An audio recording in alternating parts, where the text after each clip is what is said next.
What is going on, ladies and gentlemen? This is Twigger coming with round 2 of the Atlas Gaming Tournament featuring, I'm going to say the team that I'm voting for, Mittens and Kittens. My friend Chattis is playing on this team. Love to commentate his games. They always put on a great show. Have had very good performances. This is, as I said, round 2. They are going up against this other team. I have no idea what their team name is. There was a lot of drama in the previous pick.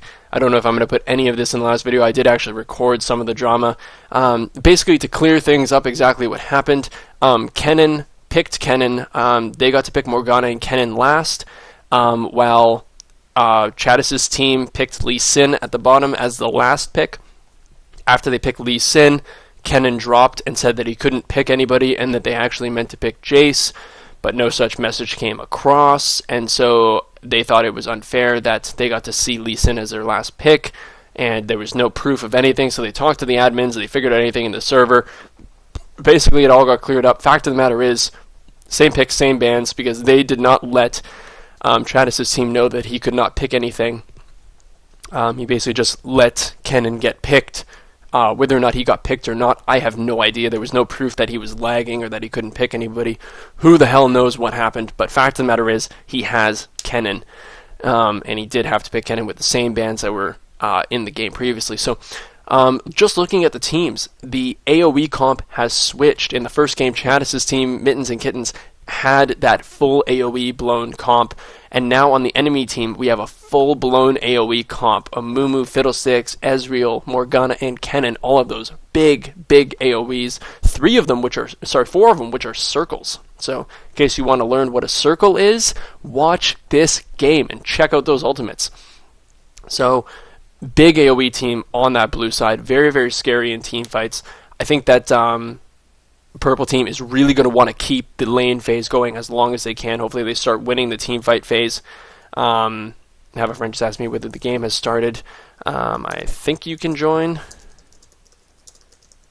52-second delay left. So just letting him know he wants to come and watch too. Lord Eard is also one of my very close friends, wants to see how Chad does in this tournament.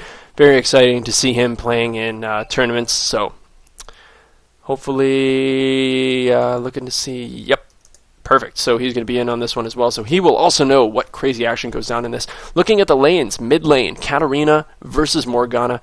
Going to be difficult to tell who's going to win that. Morgana is a very strong champion, is definitely going to be clearing the lane probably a bit faster than Katarina will be. And once again, if Morgana lands a clutch binding onto Katarina, really kind of shuts her down a little bit. But Katarina is going to be doing a lot of damage, and I don't know how. Oh, no, actually, no. Actually, that's completely swapped. I actually know these players. Riven only is the top laner, so top lane is going to be Katarina, and the mid lane is actually going to be Cho'Gath. So they kind of swapped that out a little bit. So going to be exciting to see that one. Actually, I think Cho'Gath will do pretty well against Morgana, and it looks like we have the Kennen versus Katarina in the top lane. So going to be interesting to see how that one plays out. I didn't even look at the names of the summoners of whom I am casting, so going to be interesting. One of the cool things that I'm actually going to be very intrigued to see is the Fiddlestick support, really taking one out of the Book of Elements.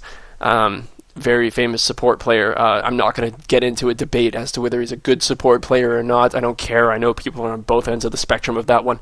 But he did kind of bring Fiddlesticks into the worldwide scene of being a support. And he was every now and again off and on with Fiddlesticks, but sometimes it worked incredibly well. So for those of you who think that SlamX is currently trolling with his Fiddlesticks support pick, I can assure you he isn't. It looks like he's... once again, I don't know what that border is. I think it's Platinum. I'm going to say Platinum because it doesn't look like there's any like diamond shard edges coming out. I don't know if the diamond does have diamond shard edges, but it looks more Platinum than diamond to me. So SlamX is obviously a very good player.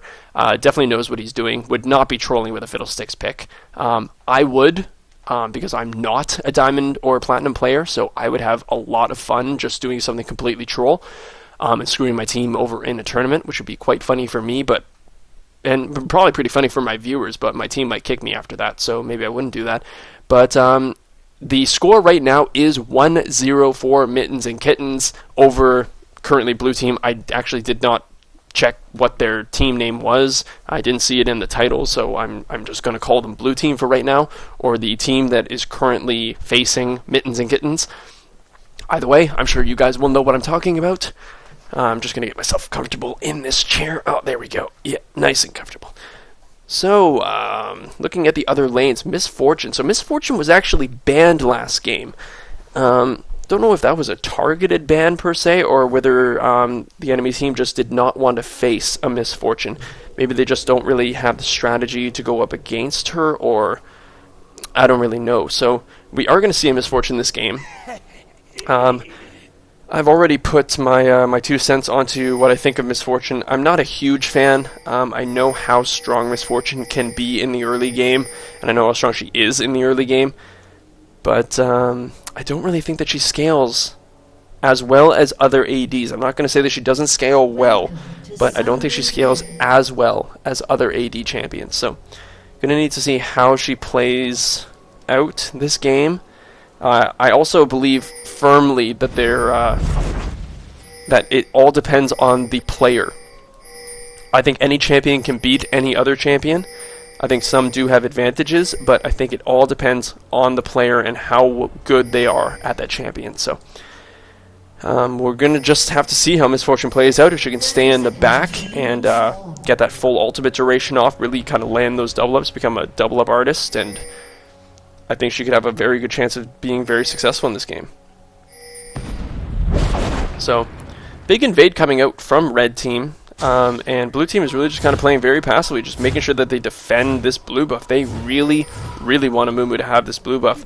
Last game, they Mittens and Kittens did get invaded when Chattis was playing Amumu, and they did manage to lose that blue buff to the enemy team. So, I guess blue team just really wanted to defend their blue buff, make sure that the same thing that they did does not happen to them. Because Amumu without a blue buff, it is very, very challenging for him to come back into the game and be a terror in the jungle. So it doesn't look like Chattis is going to be getting a lot of help on these wraiths. So there we go. Going to take them out. He's just over half HP.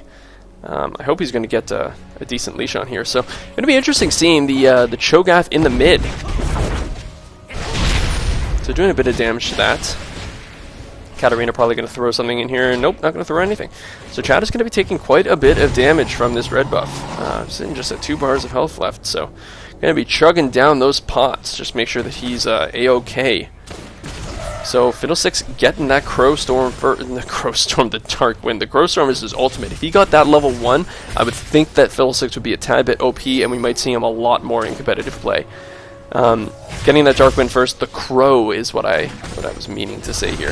Just wants to try to do as much damage as he can. Terra's just getting a nice little shot off and deking out into the bush. That was a pretty legit play right there. Just stun, hit, and then juke into the bush. So nice and done. Katarina in the top. Katarina wasn't normally a top laner. I believe it was Voyboy who really kind of started playing her up in the top, kind of showed her potential a little bit, and then other people like Westroy started playing her up in the top, and she has so much escape potential, kind of like a Lee Sin. She can get to allied champions, allied minions, and enemies as well. So it really has, and wards is very important, so it really has very good escape maneuvers.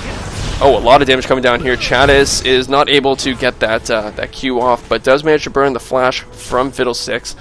So, flash for the exhaust.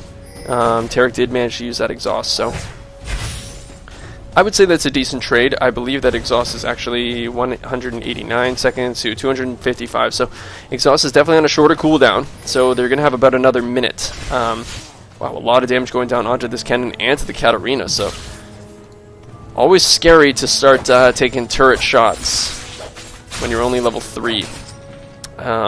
Kennen did have to use the Ignite and the Flash, though. And Katarina is now just going to go B. So it doesn't want anything to do with this anymore. And Kennen did see this. Does have that ward conveniently placed there.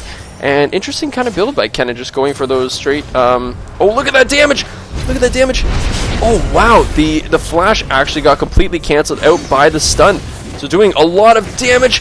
And MF does end up getting the first blood. That was the weirdest thing.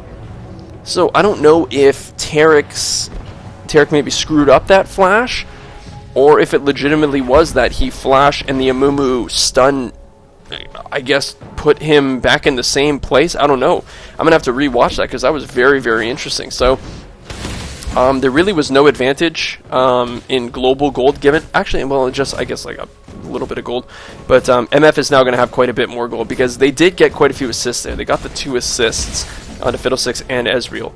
But MF with that first blood, so MF is already such a an early game terror, and now you're giving her first blood. So already coming back with a longsword, 2 Doran's blades, and a bunch more pots. So she is going to be hitting hard. Like, what is she already? 106. 106. Did I say that? 106 AD. So very, very scary. I couldn't believe that she got that first blood. That was awesome. Very, very well played. And I always find it's fine if you die for first blood because that's an immediate advantage. I couldn't believe that Fiddlesticks didn't die, and I can't believe that Tarek I'm still rattled by that Tarek flash. I don't know what the hell happened there because he should have had first blood on Fiddle.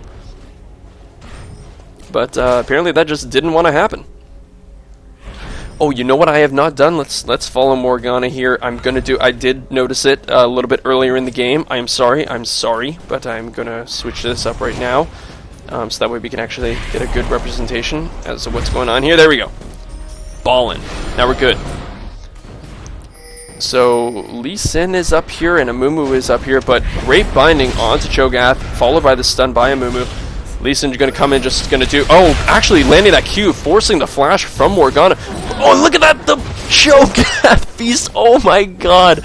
What a play! What a play! That was sick! So Lee Sin really getting in there with that Q, doing a lot of damage to Morgana. That's going to go right through her Black Shield. Doing all that damage, flashing away, and then Cho'Gath just flashing right in and doing that feast, doing that straight up true damage to Morgana and sealing the deal on that kill and getting a feast stack from it. So really, the best of both worlds here. Not only did you get a kill and some more money, but now you're bigger and stronger for the next time you come back. And you didn't have to waste your feast on a creep. What can you say? That was exactly the kind of feast that you want to use. So, looking at the CS here, we are sitting at 41 for Katarina to 38 on Kennen. So, really not a big difference up in that top lane. 37 to 34, not a big difference in the jungle. 49 to 39. So, up 10 CS for that Cho'Gath over the Morgana. 41 to 42. I definitely missed that. I'm going to go back just a second. Just want to see what happened here. It looks like the Amumu is going to come up for a gank here. So, quite a bit of damage, but just happens to get stunned. So, yeah, just unfortunate for the Katarina. Really just kind of overplayed a little bit. Wanted to do as much damage. Oh, look at that! Killed her twice! So just kind of was not playing that badly, but didn't know that the Amumu was there. Got stunned by Kennen, which lined up the Amumu stun perfectly. So, really just an unfortunate circumstance for Katarina. But, still, good kill on Kennen and Amumu's part, really just getting that easy kill that was put in front of them. Only about a 500 gold lead for Mittens and Kittens. I'm going to love saying that, Mittens and Kittens. It's a nice name. Very cute. I'm sure they wouldn't appreciate me saying that, but I think it is quite a cute name. So, ladies, if you're looking for a pro game team that seems to have some heart, look for Mittens and Kittens. So, Katarina's still holding Roan up on top, actually starting to pull away a little bit in CS. Morgana has now started taking these Wraiths, so look for her CS to start jumping a little bit. I think she's now starting to realize that she is down in CS a little bit. And Cho'Gath's starting to get his feast stacks up, so he's already up to 3. It looks like there is going to be a gank down here. But they did spot this Lee Sin, and he now kind of realizes that he wasn't getting any further. So Fiddlesticks is level 5, while... Oh, there we go, now he's level 6. So, of course, right when I'm talking about it, it is going to change, so I obviously have absolutely no idea what I'm talking about. Katarina is going back again. Going to pick up the Giant's Belt, so wow, really going for that tankiness. And going to buy a ward just to make sure that that Amumu kill does not happen again. MF has yet to go back since her last pickup, same with Ezreal. And Fiddlesticks not really sitting me with much. Got that Crystalline Flask first and is now sitting just on an Amplifying Tome. So going to be doing a bit of damage and going to have quite a bit of sustain, so we can kind of spam out those spells a little bit, but really not going to be overly threatening yet, just really going to be relying on the Fear. That's going to be the main spell right now, and a little bit from that Silence. So Amumu is sitting here waiting for that gank, and this is kind of Gamer's intuition right here, is that they kind of feel that they're going to be pulled in. Yep, perfect. So very well played by these guys, using that kind of Gamer's intuition that they had, that something just didn't feel right. The playstyle kind of changed a little bit. They had no idea that Amumu was sitting in there, but looks like they could just kind of feel something. So very well played on their part. Avoided Amumu getting that gank off, which pretty much saved them from being completely killed. So very well played. Lee Sin coming in and stopping that Morgana from killing the blue wraiths, and now the blue wraith is just kind of sitting there with no one paying attention to it. So now Amumu's going to come down and just clear that out, but not too bad having Amumu clear that out rather than Morgana. You don't want Morgana picking up a ton of ZS because she does become very, very scary. So, and it's quite easy to farm on Morgana. You just pop that level 3 pool down and you can clear all those back lines of creeps. So Chad is just going balls deep on that one, making sure he gets as much damage out as he can. He can just safeguard right back into Cho'Gath. I think that Mittens and Kittens are going to try to be going for this dragon, and of course, nope, of course I would miss that. Because why? I don't want to go to any action. Who on my channel wants to see this kind of action going down? So Crow Storm by Fiddlesticks, flashes in to get the Fear onto the MF, a lot of damage going down, and there's just no way that she can escape from that. So, and Amumu even stopping just to make sure that Ezreal gets that kill. Jumping back into live, and look at that, killed her twice. So really bringing the gold back up. So just under 1,000 gold lead. Actually, didn't really bring it up at all. What was the last one I said? Like 500 gold lead. So clearly, I'm just not paying attention. This is just not my day. So I'm just gonna take another sip of my drink here.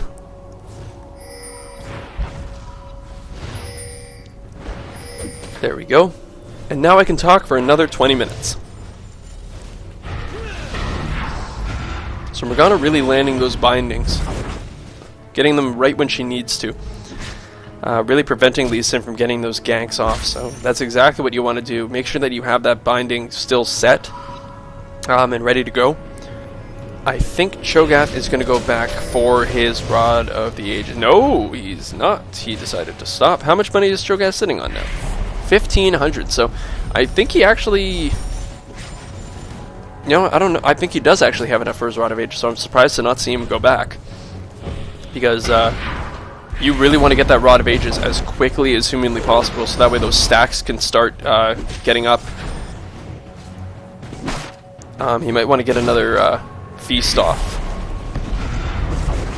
before he goes back, so that way the feast timer will start when he's back in base.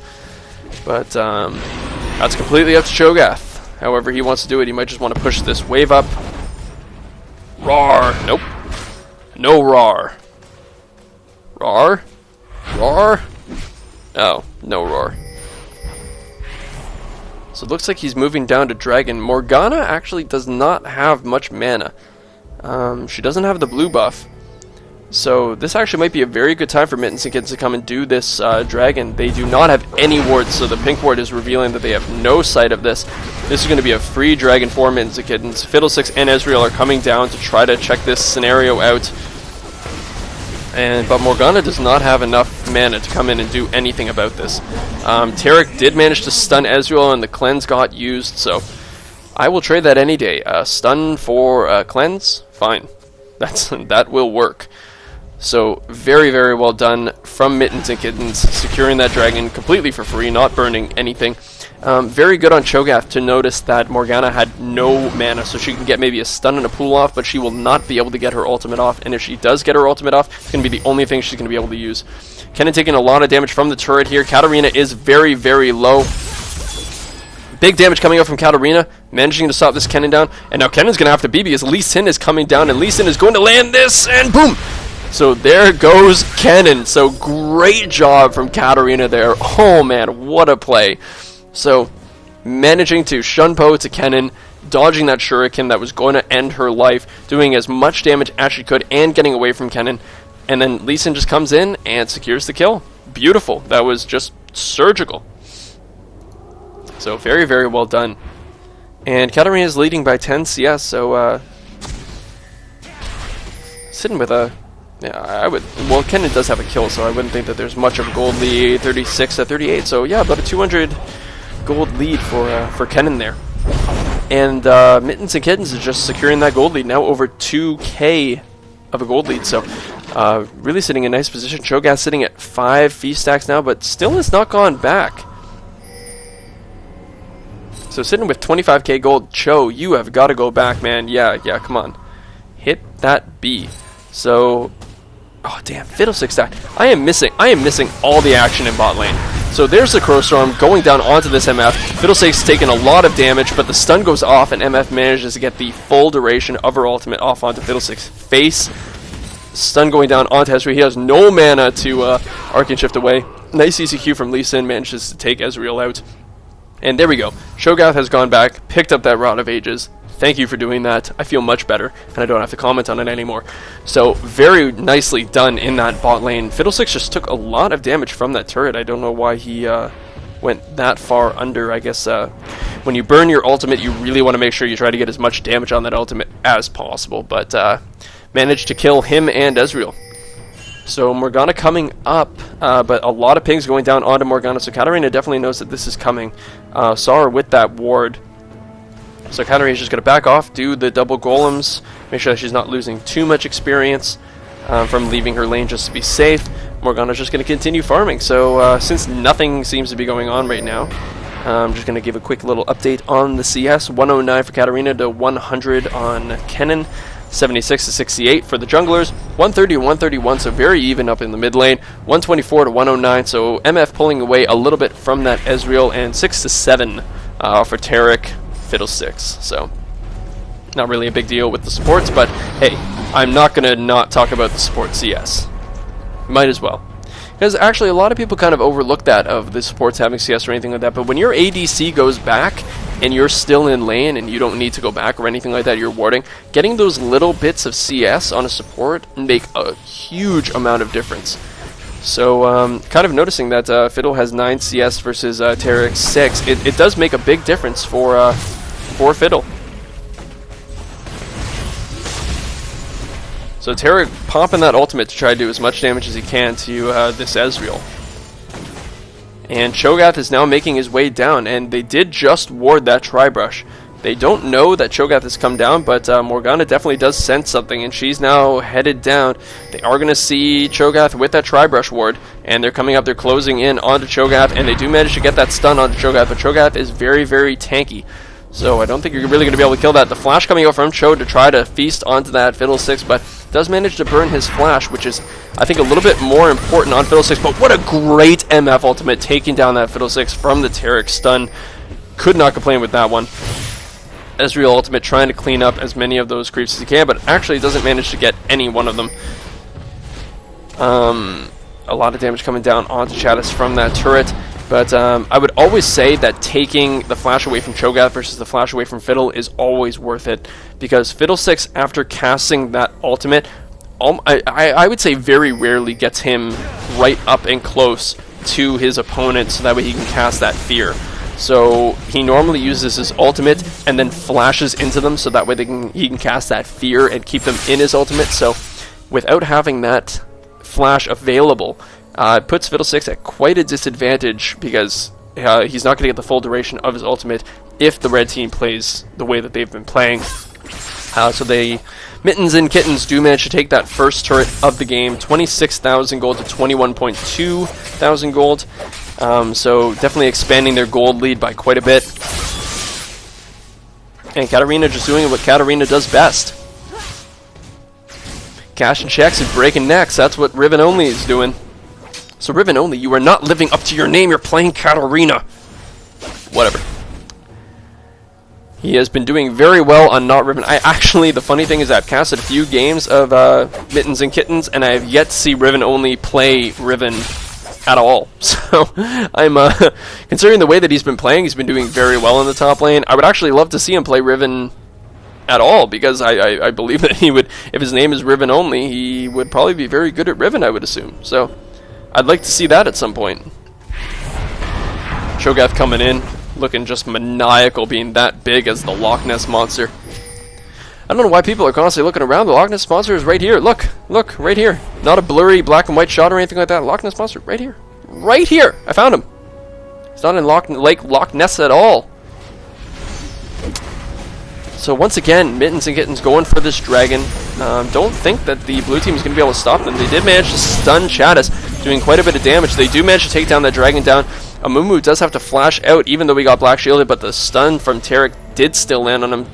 Katarina was down here as well, so it was going to be a 5v4. And Kennan's doing what she should be doing up in the top lane, trying to take down this top turret to make sure that the dragon gold is kind of evened out globally.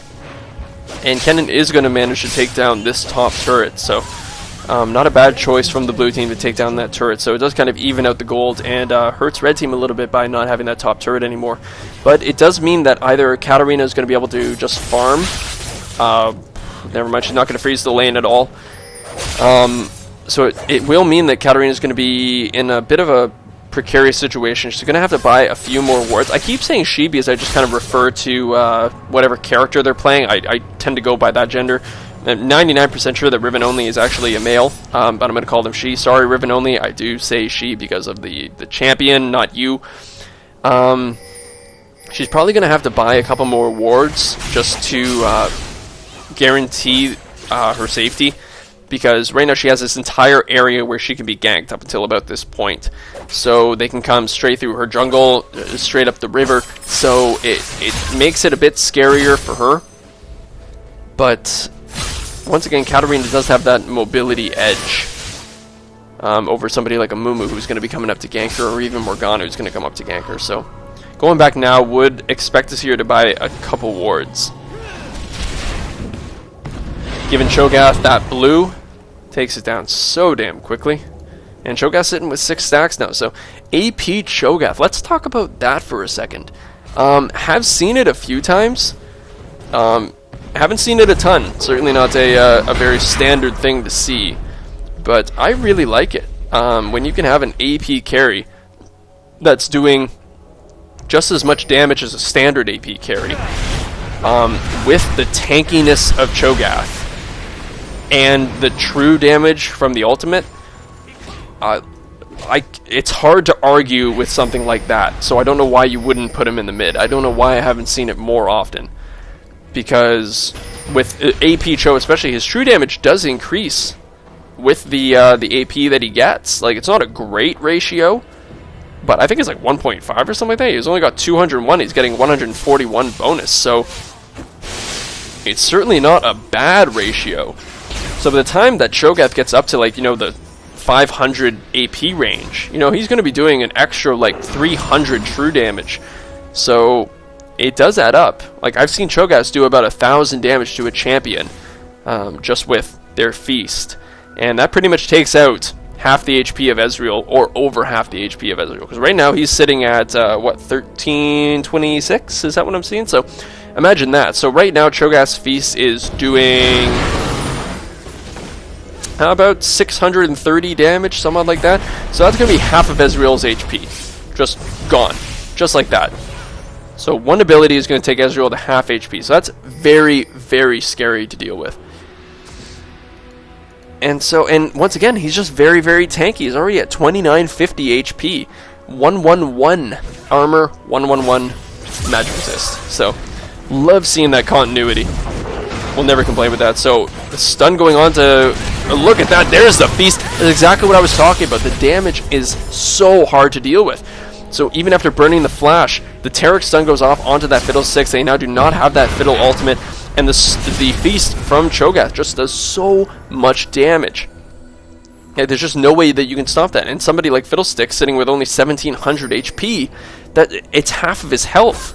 So you get him down to that much, and you can just boom, chomp, and the amount of damage is so hard to deal with. And the thing is, it's true damage, so the only way you can really deal with it is HP, and you just have to build HP. So, don't know how blue team is going to deal with this AP Cho'Gath. He's going to be very, very hard to counter. And also just with AP Cho'Gath, just dealing with the silence that he has and with the CC, with his Rupture knocking everybody up in that little circle. He has so much CC and presence that he brings to the table. Like it's hard to know why he doesn't get played more often in the mid lane, but he tends to get played in the top lane as a tank quite often. So can definitely be played as both. He's one of the few champions that I actually think can be played in all roles. He's already proven himself to be a fantastic jungler. We saw him as a fantastic top laner in the last game, and we've seen that constantly. He's a great mid laner, as we're seeing right now. We don't see him as support very often, but in all honesty, I think that he could be quite viable. Now, I know that somebody's going to be yelling me about that, but to think about it, he's got the Rupture for the knock up. What the hell happened here? Katarina is lagging. Oh, okay, somebody's lagging. I don't even know if I have the chat actually up. Oh yeah, I do. There we go. So think about it. He has the knock up, he has the silence, and then he has that feast, which is incredibly important. So even as a support, he can do 500 true damage at level 6. So I don't think it's actually that high at level 6. It's probably less than that. But even like let's say 350 at level 6. True damage is true damage. And so I think as a support he actually might be very viable. I think in a normal game I might actually try that. I'm probably going to get yelled at. But whatever. I can deal with criticism. So kicking back the Amumu, I don't like that. You're kind of kicking Amumu into your team.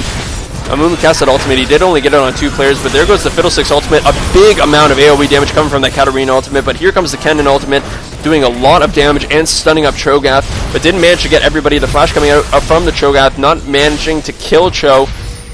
But now Kennen's still at full HP coming in, doing a lot of damage to Kennen, and Kennen is separated from his team, has to blow the flash, and now Kennen's trying to run away. He's completely separated from his team. Tarek placing down 2 wards just to see where that Kennen is. A lot of damage coming down onto the Amumu, and oh my god, they do not manage to take down the Cho'Gath, walking away like a fucking boss.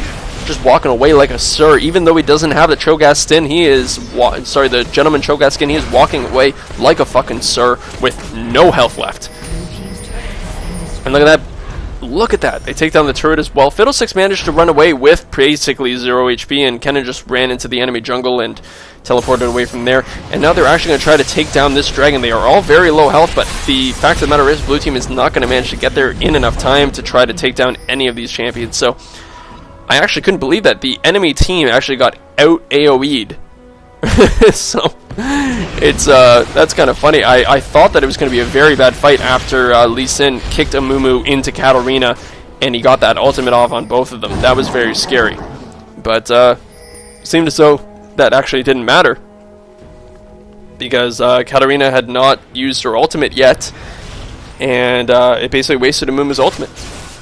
So rather it hit 2 people than 5 people.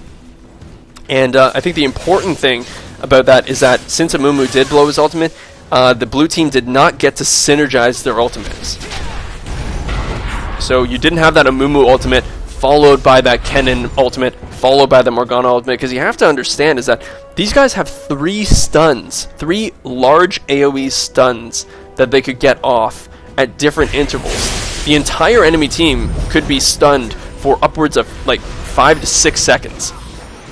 Because if you get that Amumu off initially, and then you have the Kennen stun that comes out with that entire AoE while Morgana's channeling her ult, and then you stun everybody with those tethers, you're going to be stunned for so long and be taking so much damage because Fiddlesticks is going to be in there ulting all of you as well. It's a very interesting team comp if you land it all correctly, because the problem is if you get all those stuns going off at the same time, yeah, it's great to have that AoE stun, but you're really wasting the potential of all those possible stuns. But if you manage to land all of those things, whew, the damage would just be nuts. So, looking at Ezreal's build, kind of going for that static shiv. Kind of an interesting build. I don't think I've seen an Ezreal go for the static shiv. I've seen people like Vayne and Caitlyn go for the static shiv, but I can't say I've seen the Ezreal because it doesn't go on abilities, I don't believe. It's only... Oh, Katarina, you're taking a lot of damage. Shunpo's away there. Surprised to see that Amumu has not... Wow. I actually cannot believe that Mittens and Kittens just got to walk away from that one. Amumu was right there, could have just jumped in with his Q, but chose not to. So nice stun from Morgana hitting that Taric, making sure that he's not going anywhere. He's going to stand by his turret no matter what. And I'm pretty sure the blue team is going to take out this turret. It does not have enough HP. So yep, there goes the turret there, but still commanding lead from Mittens and Kittens, 42k to 35k, so it's 7k gold lead for Mittens and Kittens. So they're still sitting pretty. They're really not letting anything get under their skin. They're just playing the game, making sure that they farm well. And speaking of farm, I will kind of go over the farm here. So 181 for Katarina and 194 for Kennen. So Kennen doing a little bit better than Katarina, but really not a big deal. 146 to 119 in our jungler, so that's going to make a little bit of a difference. 226 to 223. Mid lanes are pretty much dead even, but Cho'Gath does have those 2 kills, probably giving him quite a substantial gold lead with the 3 assists. 241 for MF to 216 for Ezreal. So definitely a big difference there, because MF is also sitting with 5 kills and 2 assists to Ezreal's 131. So big gold difference in those AD carries. And then even seeing 23 minions on Fiddlesticks to 13 on Taric, but Taric's hitting with 5 assists. So definitely going to see a bit of a difference. Let's actually see 7.5 to 5.3. So those assists making a big difference for Taric. Anybody who plays support can say that 1,000 gold on a support goes way, way further than 1,000 gold on any other role. So if you have a 2,000 gold lead on a support, it's huge. Huge. So he really probably cannot complain with that. And kind of interesting seeing a little bit of a different tactic coming out of Taric, going for those movement 5 boots. You don't normally see that. Normally you see kind of the what Fiddlesticks is doing, going for those cooldown reductions, making sure that Taric can get his heal off and his stun off as quickly as possible, and making sure he has his ultimate for every single fight. But Taric is really wanting to get in range of those stuns, making sure he can move around quickly, get those wards wherever he wants to. Like, look at how fast he's moving right now, sitting at 450 movement. So he really wants to be able to run around the map, clear wards when he gets his oracles, be at different team fights, and place wards in different areas rather than just the areas that are immediately surrounding his bot lane. So I don't fault him for going movement 5 boots. It's just a very different strategy. Amumu managing to catch out Lee Sin here, but Cho'Gath got a ton of damage on, and the whole MF ultimate goes down onto the entire enemy team. So a lot of damage going down. But look at that, the AoE comp of this team is going off, and a lot of damage going down onto this Kennen. I don't know if they're going to have enough to kill her, but yep, there goes Katarina doing a shit ton of damage in the enemy team. But Cho'Gath did manage to get Dark Binding underneath the turret and taking a lot of damage, but Amumu is probably going to go down here. Chad is taking a lot of damage from the turret and does manage to go down from the turret, so really does kind of suck. I think that the red team would have absolutely demolished the blue team in that fight had the turret not be there. I think the turret was probably the MVP of that fight, taking down 3 of the enemy team. But whatever. So not the best engage. Underneath that turret did do a lot of damage to them and secured a lot of kills for that blue team. But they did manage to take down the turret as well. So once again, it was only a 3 for 3. So it was an even engage. But the red team, Mittens and Kittens, got to take down that second tier turret. So definitely a fight in advantage of the purple team.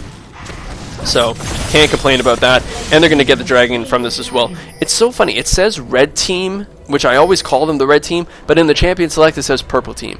So, better get your story straight there, Riot. I don't know which one I'm supposed to be saying, purple team or red team. I'm going to keep saying red team because I think blue and purple just... You can get bluish purple. Bluish purple... Red turns into purple with more blue in it. So why are we adding blue to red? Just red. Blue is over here. Red is over here.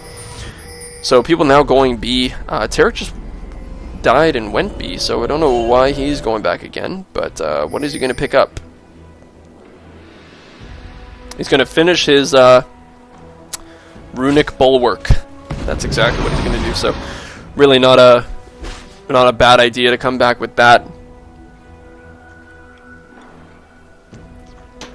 Had to take another drink there. It had been 20 minutes at least, so I deserved another drink. So as we can see, this AP Cho'Gath is definitely working out, because what's interesting is that he's not strictly building AP. He's not building like a standard AP carry would build. Got that Rod of Ages, got the Void Staff, and now it looks like he's going for a Frozen Heart. So not only is he doing a lot of AP damage, but he's also going to be that tanky Cho'Gath that you don't want to deal with. Like, look at him right now, sitting with 2980 health, 181 armor, and 119 magic resist. Like, Lee Sin isn't even that tanky, and he's the tank on their team. So, just goes to show how strong Cho'Gath can be. And look at that, there's the exact example right there. 216, 216. He does have like 100 CS on him, but just looking at the difference of tankiness, it looks like Lee Sin is actually going for a little bit more damage, getting that Brutalizer. Probably going to turn that, I believe that turns into a Black Cleaver now, so probably going to go for that, get a little bit more damage. But Cho'Gath is just so scary right now. How much is his feast doing? Do it before you go back. So, good God, 800 damage. 800 damage, true damage to anybody on that team. So that's a lot of damage right there. Like, Ezreal's at 1700 health, so yeah, that's nearly half of his HP, just that one ability. So really scary stuff that Cho'Gath can pump out. So his AP ratios are good, even his AoE damage. Like, look at that, that's adding another like 130 damage every attack in an AoE blast. So, you know, he is bringing a lot to the table, magic damage wise. And Katarina as well doing a lot of damage, getting that Sunfire Cape and the Warmog's armor. So kind of interesting, you're not seeing a lot of damage, well, AP coming out of Katarina, but you are seeing a lot of tankiness, sitting at 4023 HP. So, but still 129 AP, and she has a lot of Magic Pen with that Haunting Guise and with her Sork Boots. So got a lot of Magic Pen, so still going to be doing a lot of damage. You can't just leave her alone, but she's also going to be very difficult to kill. And fact of the matter is, with a team like they're facing, this blue team, with an AoE comp like that, you are going to take damage. You have to know that you're going to take damage. You can't just build Glass Cannon. So, wow, Kennen being really ballsy. I think they wanted to engage her, but a lot of damage going down onto Kennen, and Kennen just gets absolutely murked.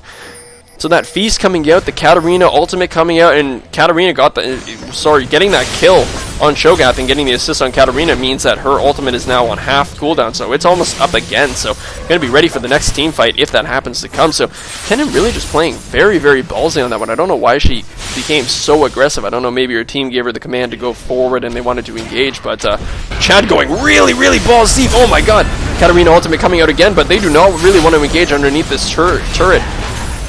There's the Fiddlesticks ultimate getting all four members of the team, but MF just standing right on the back, the person that they really want to kill, they're not hitting. Amumu getting taken down pretty low here. Cho'Gath does end up dying from the turret, end up getting killed by Ezreal. The red team should now be focusing on that turret and taking that inhibitor down. There are 3 members of the red team down, so they want to really push this advantage, get that mid inhibitor down, which is what they did previously. Flash from the Taric to try to kill this Ezreal, but kind of a wasted flash. No one on the Mittens and Kittens was really ready for that Taric engage, so kind of wasted that flash, but they are certainly sitting in a dominant position here. 58.6k to 46k, so 12k, almost 13k gold lead for Mittens and Kittens. So they're sitting in a very good position, and once again, they're just playing this very well. It's just one thing after another, and they're not letting any little problem, like one person getting picked off or a bad team fight or anything like that, they're not letting anything like that get under their skin. But it looks like blue team is now doing the smart thing and going for this Baron. They realized that the red team was low. Katarina is sitting at half HP. MF is still full, but the red team is scattered. So going to be kind of scary, but they are converging onto this Baron. Amumu is at half HP. A lot of damage coming down onto the Amumu. I don't think they're going to be able to continue this Baron. everybody's nearly at half HP. Fiddlesticks has to come to the rescue, so I cannot believe that turned out the way that it did. So very good converging on the blue team from red team, making sure that they could not take that Baron. And Mumu, I'm surprised, took that much damage. He's really not... He is pretty tanky, so I don't know how he took that much.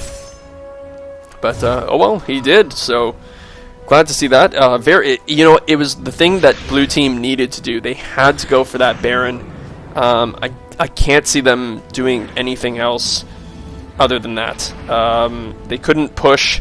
They had to get an advantage somehow. And fact of the matter is, when this super minion and this wave ends up getting into your base, you're going to have a lot more difficulty getting out of your base to take objectives like Baron, which do take a lot of HP and take a lot of time out of you. So they're not going to be able to get into this Baron and take it out without having some detrimental effects on their Nexus turrets. So if there was a time to take Baron, that was the time you had to try. So I don't fault blue team for trying. And fact of the matter is, they got out safely, so they didn't lose anybody, and they did get that attempt in. So that no harm, no foul, right? So as we can see, MF also got that static shiv. Red team once again picking up that dragon, but the static shiv and the Warmog's armor. There are 3 Warmog's armor on red team. So I don't know if this is the new meta or something like that, but man, they just want to get that HP. So they're all playing it the way that I was kind of saying before. You know you are going to be taking damage from this enemy team. So you can't build... normally MFs like to build that kind of glass cannon because you have that strut going. If you're standing in the back of the team using that double up, you have a decent amount of range. You can pretty much not be hit the entire team fight if you play it smart. But with a team like they're facing, they're going to get up in your face. They're going to do damage to you. They are all AoE. You're going to lose your strut. You are going to get hurt. So every single player has built some form of tankiness. They are all very, very hard to kill. You're just seeing all the health bars on Mittens and Kittens. They're all countless bars. Like every single one of them. So they all know that they're going to be hurt. They're not phased by this AoE team comp whatsoever. Because the way that you counter an AoE team comp is you prepare yourself to take damage. Because if you survive their AoE, which is what this team is entirely based on, if you survive that AoE, that initial fight, then there's nothing that the team can do to you. It's just, that was it. That is the focus of their team comp, is to take everybody out with those AoE ultimates. And now they're going for Baron. Morgana is way down in bot lane, clearing out the wave so that way this turret doesn't take damage. So I'm pretty sure that red team is going to take down this Baron. But here comes Amumu, misses that bandage shot, so he's not...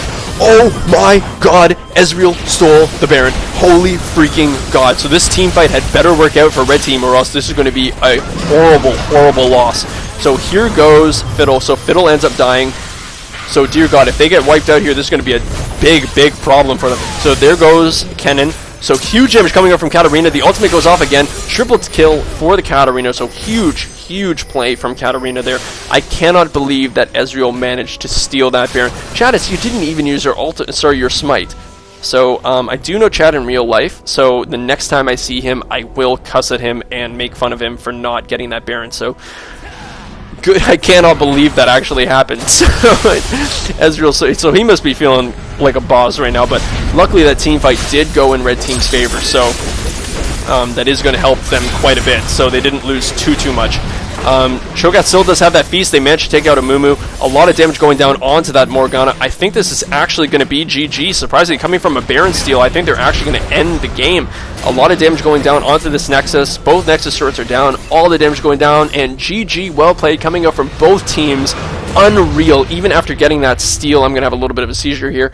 So even after getting that steal from Ezreal, which was incredible, by the way, they just kept their composure, made sure they had a very good team fight there, took down that Fiddlesticks very quickly. He didn't even get his Crow Storm off, and then just slowly but surely picking people off. Katarina using her cooldowns and that passive to her advantage to get that triple kill and pushing all the way into the base. Beautifully done. Very well played, Mittens and Kittens. You took that 2-0. So once again, very well done. Love casting these tournament games, and I will see you guys in the next tournament cast or whatever I happen to post next. Peace.